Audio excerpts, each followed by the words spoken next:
Hey, what's up guys? I'm Steve Wells and today we are going to be talking about, spoiler alert if you haven't seen it already, check it out first, but one of my favorite shoes of 2020, and that is the Saucony Endorphin Speed.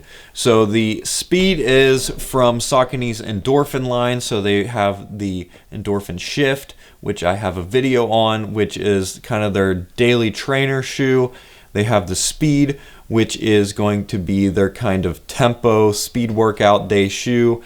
And they have the Endorphin Pro, which is going to be their carbon fiber plate racing shoe. So what's kind of cool about the Endorphin Speed is that it has the same foam as the Endorphin Pro, a little bit more of it. Instead of a carbon fiber plate, it has a nylon plate, so it's still going to be very responsive, but it's going to be a little bit more flexible than what you get in a carbon fiber plate shoe. It also has Saucony's speed roll technology, which is basically like their word for a rocker, so a little bit of a curve to the bottom of it.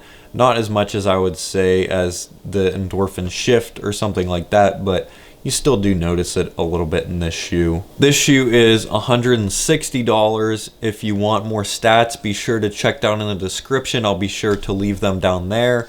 But let's check out what the weight is of this shoe in my size. So this one's an 11. Just to be clear, it's too small for me. I would want an 11.5. So I would say this shoe is true to size, or maybe even a little bit small if you're kind of on the border. Katie went up a half size in her pair.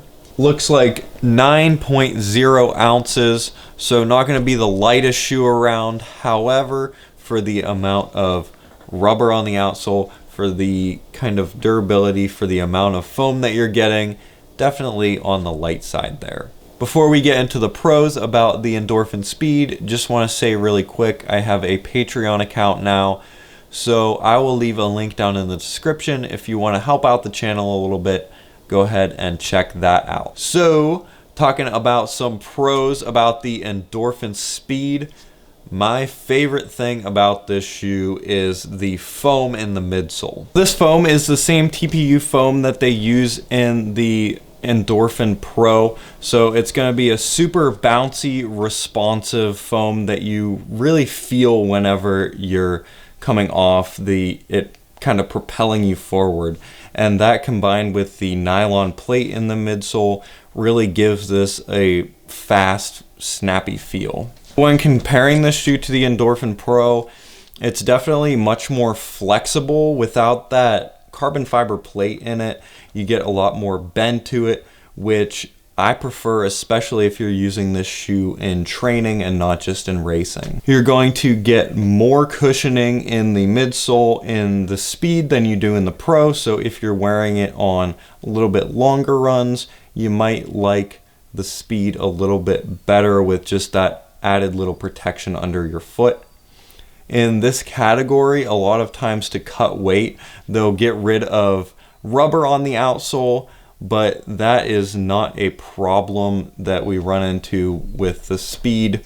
It is going to add a little bit more weight, but you're probably going to get a few more miles out of the shoe. I also like the speed roll technology they use.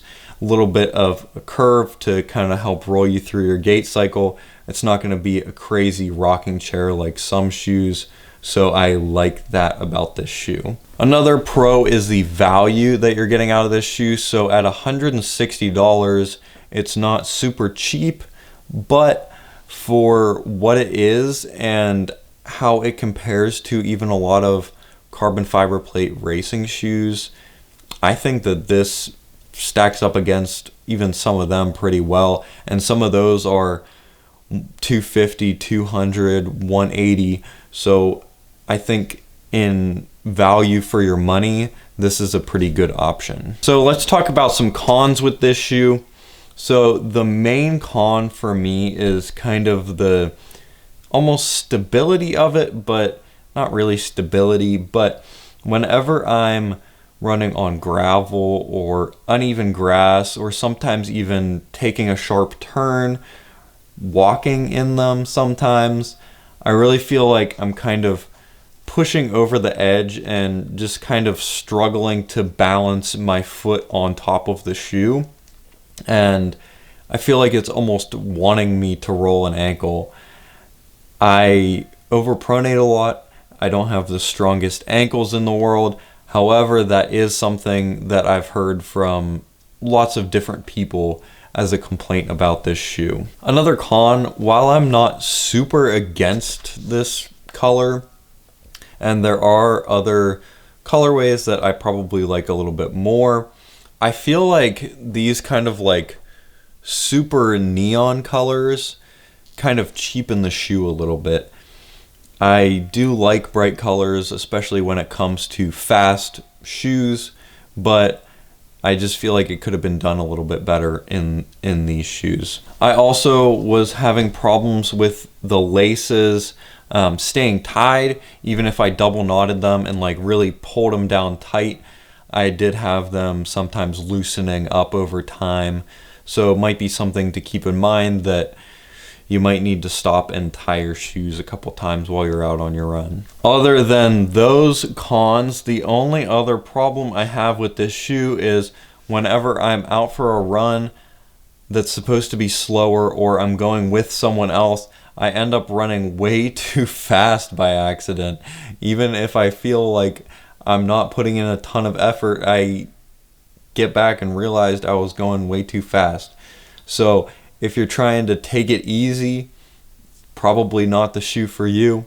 If you're trying to hit some fast miles, get some Strava kudos, probably something to check out. I also found myself, when I was switching from this shoe to other shoes, that the other shoes just felt so slow and heavy.